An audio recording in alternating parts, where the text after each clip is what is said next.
这个离乌鲁木齐挺近的，带着孩子来能感觉到乡村的气息。这还人挺多的，挺好玩的。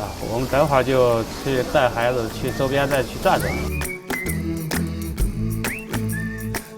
今年春节我们真的是意想不到的，昨天游客达到了8000人次以上。那么到了昨天下午6点多的时候，有一些商家的货品就已经销售空了。